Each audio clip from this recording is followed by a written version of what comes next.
Assalamualaikum warahmatullahi wabarakatuh. Halo semua para pemirsa channel Mantri Luka.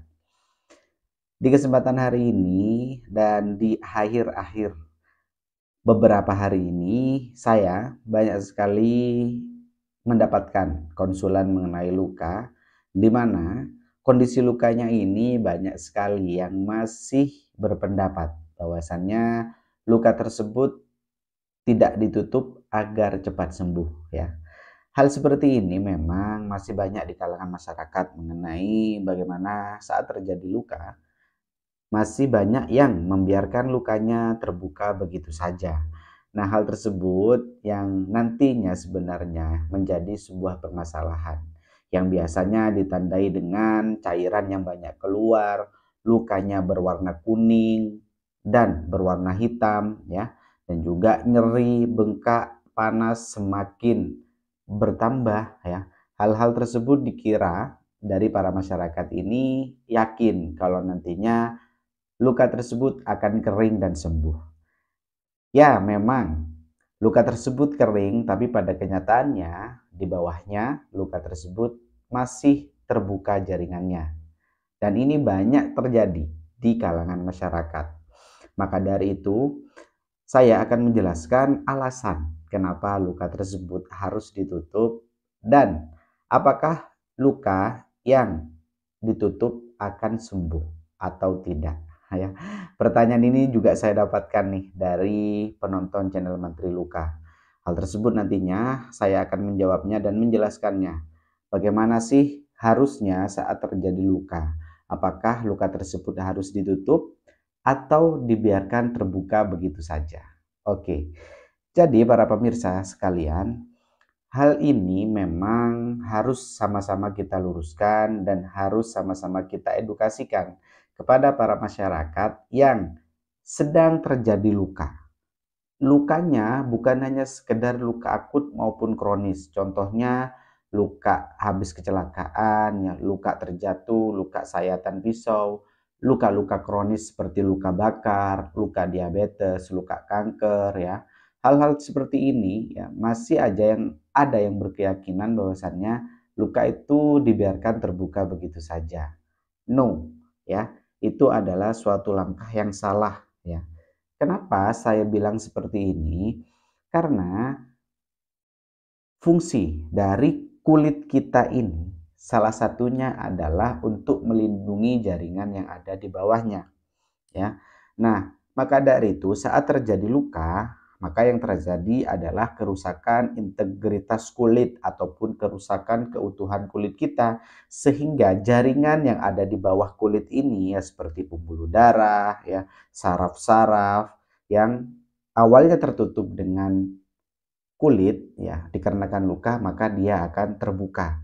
Nah, terjadi yang namanya kerusakan fungsi kulit.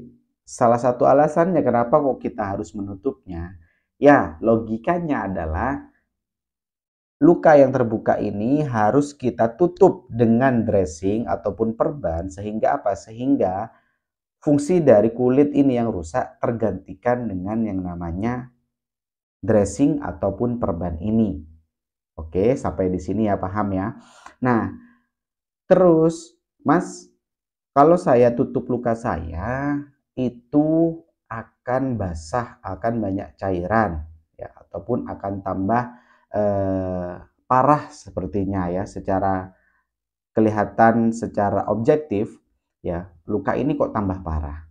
Sebenarnya ya para pemirsa sekalian, hal tersebut adalah wajar. Karena apa? Karena luka pasti akan mengeluarkan cairan, pasti akan mengeluarkan darah, ya.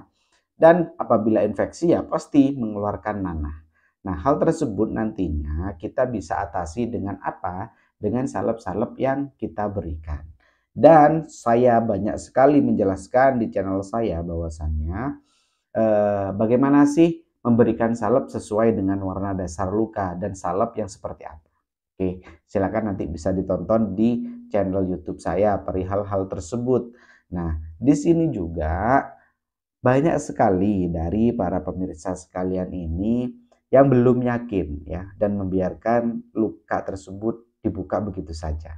Dan kenyataannya lukanya apakah sembuh dengan cepat atau sebaliknya ya, sembuh dengan waktu yang lama. Silakan bisa dijawab nantinya di kolom komentar. Nah, kenapa kok saya selalu menyampaikan mengkampanyekan ada luka harus ditutup ya. Karena hal ini sudah sesuai dengan teori dan juga fungsi dari dressing tadi, yaitu untuk apa? Untuk mempercepat proses penyembuhan pada luka. Di mana hal ini masih saja menjadi perdebatan di kalangan masyarakat. Oke, nah maka dari itu dari sini adalah kita harus menutup lukanya. Dengan alasan apa? Dengan alasan satu, mempercepat proses penyembuhan pada luka. Yang kedua adalah mencegah infeksi, ya. Yang ketiga adalah mencegah trauma dari faktor eksternal. Ya, hal ini memang seringkali diabaikan. Contoh ada luka di bagian lutut, ya, dibiarkan terbuka dan tergesek dengan celana yang kita pakai, ya. Memang ya apa ya istilahnya hal tersebut lama-lama akan kerasa ya, di awalnya biasanya biasa-biasa saja, tapi lama-kelamaan pasti akan kerasa sakitnya, nyerinya, tidak nyamannya ya. Hal tersebut kenapa kok harus ditutup? Ya karena untuk melindungi trauma dari faktor eksternal. Contoh nantinya itu kegesek, kebentur ya, ataupun faktor-faktor yang lain. Contohnya kotoran, debu, bakteri yang dari faktor lingkungan eksternal kita. Maka dari itu luka harus ditutup. Nah, ada timbul pertanyaan lagi di sini.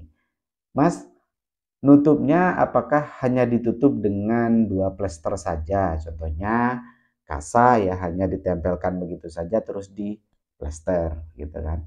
Nah, hal ini masih juga banyak terjadi di kalangan masyarakat ya. Jadi silakan dari penonton channel Mantri Luka ini harus juga ya mengedukasi orang-orang terdekat ya ataupun sanak saudara ya yang mungkin masih menutup lukanya dengan 2 plester saja ya. No. Jadi harus ditutup dengan oklusif dan adhesif. Ada istilah yang namanya oklusif dan adhesif, yaitu tertutup rapat ya. Jadi dari keempat sisi ya, plester ini harus menutup semua bagian luka. Jadi contohnya terjadi luka pada tangan kita dikarenakan jatuh. Nah, luka tersebut harus ditutup dulu dengan kasa ataupun dressing yang lainnya, contoh melolin ataupun dermavic pad ya. Setelah dicuci bersih ya, diirigasi, digosok, dibersihkan benda asingnya, lalu kita keringkan, lalu kita berikan salep, lalu kita tutup. Nah, nutupnya ini juga harus diperhatikan. Jangan asal-asal nempel saja, pokoknya diperban, ditutup gitu kan. No, ya. Jadi silakan ditutup keempat sisinya. Jadi setiap plester ini harus ditutup ya, keempat sisinya. Jadi dressing baru diplester secara rapat ya tertutup. Nah, satu hal lagi, ketika luka ini ya ditutup, ketika mandi jangan sampai dibiarkan basah. Edukasi ini pasti disampaikan oleh dokter, oleh perawat, ya oleh tenaga kesehatan, di mana saat terjadi luka apapun, pasti di akhir perawatan edukasinya adalah jangan sampai terkena basah. Dikarenakan apa? Dikarenakan nantinya beresiko terjadinya yang namanya kontaminasi bakteri dan dapat menghambat dalam proses penyembuhan pada luka. Jadi ingat, saat terjadi luka, ya tidak ada alasan apapun, ya silahkan ditutup. Nah, memang banyak sekali cara menutup luka ini, mulai dari diplester, ya, mulai dari diberikan perban gulung, fiksasi, ya, ataupun macam-macam fiksasi yang sudah banyak memang sekarang beredar di pasaran, ya. Contohnya seperti perban gulung, tensokrep, ya, cohesive bandage, elastis bandage, ya, contoh yang digulungkan ke bagian luka ini untuk menutup lukanya ya tergantung dari apa? Tergantung dari posisi luka tersebut. Nah, hal ini yang nantinya harus diperhatikan dan juga harus dilakukan bagi penonton channel Mantri Luka nih ya, jangan sampai ada lagi ya dari para pemirsa sekalian yang kalau ada luka dibiarkan terbuka begitu saja. Pasti permasalahannya akan bukan memperbaiki masalah, tapi akan menambah masalah.